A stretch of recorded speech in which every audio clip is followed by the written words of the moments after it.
ಆ ಒಂದು ಟ್ರೇಡ್ ನಮ್ಮ ಟ್ರೇಡಿಂಗ್ ಸೈಕಾಲಜಿನೇ ರೂಯಿನ್ ಮಾಡಿಬಿಡುತ್ತೆ. ಆ ಒಂದು ಸ್ಟ್ರಾಟಜಿನ ನಾವು ಫಾಲೋ ಮಾಡಿದರೆ ನಮ್ಮ ಟ್ರೇಡಿಂಗ್ ಕ್ಯಾಪಿಟಲ್ನ ಲೂಸ್ ಮಾಡ್ಕೊತೀವಿ.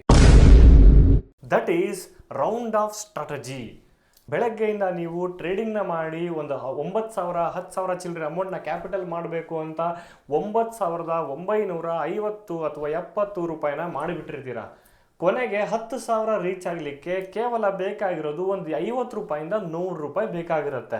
ಈ 50ರಿಂದ 100 ರೂಪಾಯಿ ಮಾಡ್ಲಿಕ್ಕೆ ಹೋಗ್ಬಿಟ್ಟು ಯಾವುದೇ ಥರದ ಸ್ಟ್ರಾಟಜಿಗಳನ್ನು ನೋಡದೆ ಸುಮ್ಮನೆ ಮಾರ್ಕೆಟ್ ಎಲ್ಲಿದೆಯೋ ಅಲ್ಲಿ ಸ್ವಲ್ಪ ಕ್ವಾಂಟಿಟಿನ ಬೈ ಮಾಡಿಬಿಟ್ಟು 50 ರೂಪಾಯಿ ಪ್ರಾಫಿಟ್ ಮಾಡಿ ರೌಂಡ್ ಆಫ್ ಮಾಡೋಣ ಅಂತ ಹೋಗ್ತೀವಿ. There we lose entire our capital.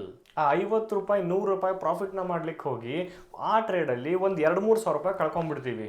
ಮತ್ತೆ ನಾವು ಟೆಕ್ನಿಕಲ್ನ ಫಾಲೋ ಮಾಡಿದ್ರೆ ನೆಕ್ಸ್ಟ್ ಟ್ರೇಡಲ್ಲಿ ಅಟ್ಲೀಸ್ಟ್ ಎಷ್ಟಿತ್ತು ಅಲ್ಲಿಗೆ ತೊಗೊಂಡೋಗೋಣ ಅಂತ ಮತ್ತೆ ಟ್ರೇಡ್ ಎಂಟರ್ ಆಗ್ತೀವಿ. ಆನಂತರ ಮತ್ತೆ ಕ್ಯಾಪಿಟಲ್ನ ಲಾಸ್ ಮಾಡಿಕೊಂಡು ಮತ್ತೆ ಝೀರೋಕ್ಕೆ ಬರ್ತೀವಿ. 9,000 ಚಿಲ್ಲರೆ ಅಮೌಂಟ್ ಪ್ರಾಫಿಟ್ ಆಗಿತ್ತು, ಸುಮ್ಮನೆ ನಾನು ಮತ್ತೆ ಟ್ರೇಡ್ ತೊಗೊಂಡೆ ಅಂತ ನಮ್ಮ ಮೈಂಡ್ ಮಾತು ಕೇಳದೆ ಅಗೇನ್ ಮತ್ತೆ ಟ್ರೇಡ್ ತೊಗೋತೀವಿ. ಆ್ಯಂಡ್ ಈ ಟ್ರೇಡಲ್ಲಿ ನಮ್ಮ ಕ್ಯಾಪಿಟಲ್ ಕೂಡ ಸಮ್ ಅಮೌಂಟ್ನ ಕಳ್ಕೊಂಡ್ಬಿಡ್ತೀವಿ.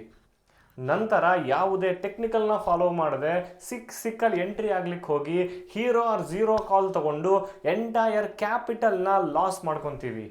ಸೊ ಈ ರೌಂಡ್ ಆಫ್ ಸ್ಟ್ರಾಟಜಿ ಒಂದು ಹ್ಯಾಬಿಟ್ನ ನೀವು ಬಿಟ್ಟರೆ ಎಷ್ಟೋ ಕ್ಯಾಪಿಟಲ್ನ ಸೇವ್ ಮಾಡಬಹುದು.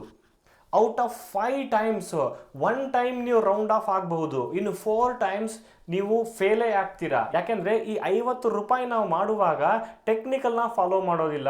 50 ರೂಪಾಯಿ ತಾನೇ ಮಾಡಿದ್ರೆ ಆಯಿತು ಅನ್ನೋ ಒಂದು ದೃಷ್ಟಿಯಿಂದ ನಮ್ಮ ಟೆಕ್ನಿಕಲ್ನ ಇಗ್ನೋರ್ ಮಾಡಿ ಟ್ರೇಡಲ್ಲಿ ಎಂಟ್ರಿ ಆಗ್ತೀವಿ.